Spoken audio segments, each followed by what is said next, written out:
এদিকে কাল ক্রিকেট বোর্ডের গুরুত্বপূর্ণ সভা। মেহেদী হাসান মিরাজকে সরিয়ে লিটন দাসকে ওয়ানডে অধিনায়ক করার সিদ্ধান্ত হতে পারে। বিপিএল ক্রিকেটারদের ইনজুরি ম্যানেজমেন্টে মেডিকেল বিভাগের ভুল, ভারতের বাংলাদেশ সফর সব বেশ কিছু এজেন্ডা থাকছে। দুপুর ৩টায় শুরু হওয়ার কথা বোর্ড মিটিং। ইনজুরি নিয়ে ধোঁয়াশা, মেডিকেল বিভাগের ভুল, সব মিলে আলোচনায় লিটন দাস। অস্ট্রেলিয়ার বিপক্ষে টি-20 সিরিজের পর জিম্বাবুয়ে সফরে গিয়েও না খেলে ফিরেছেন লিটন। অজিদের বিপক্ষে ডারউইন টেস্টও মিস করবেন। নতুন করে লাইমলাইটে ক্যাপ্টেন্সির চর্চায়। টি-20-র পাশাপাশি ওয়ানডেতেও নেতৃত্ব পাচ্ছেন লিটন। মেহেদী মিরাজকে সরিয়ে তাকে দায়িত্ব দেওয়ার সম্ভাবনা জোরালো। ক্রিকেট বোর্ডের বুধবারের সভা থেকে আসবে চূড়ান্ত সিদ্ধান্ত। কোচিং স্টাফেও আসতে যাচ্ছে পরিবর্তন। ব্যাটিং কোচ মোহাম্মদ আশরাফুল ও পেস বোলিং কোচ তালহা জুবাইরের ভাগ্য নির্ধারণ হতে পারে। বিদেশি কোচ নিয়োগের চেষ্টা করছে বোর্ড।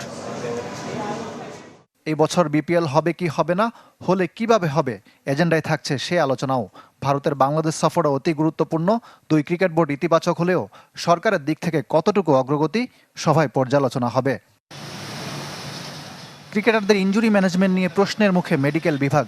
এনসিএল টি-20-র নাম পরিবর্তন, গ্রাউন্ডস ফ্যাসিলিটিস সহ বেশ কিছু গুরুত্বপূর্ণ এজেন্ডা থাকছে বোর্ড সভায়। এর পাশাপাশি বাংলাদেশ দলের আসন্ন অস্ট্রেলিয়া সফর সহ নিয়মিত সব ইস্যু তো থাকছেই। ইকরাম হোসাইন, চ্যানেল 24, ঢাকা।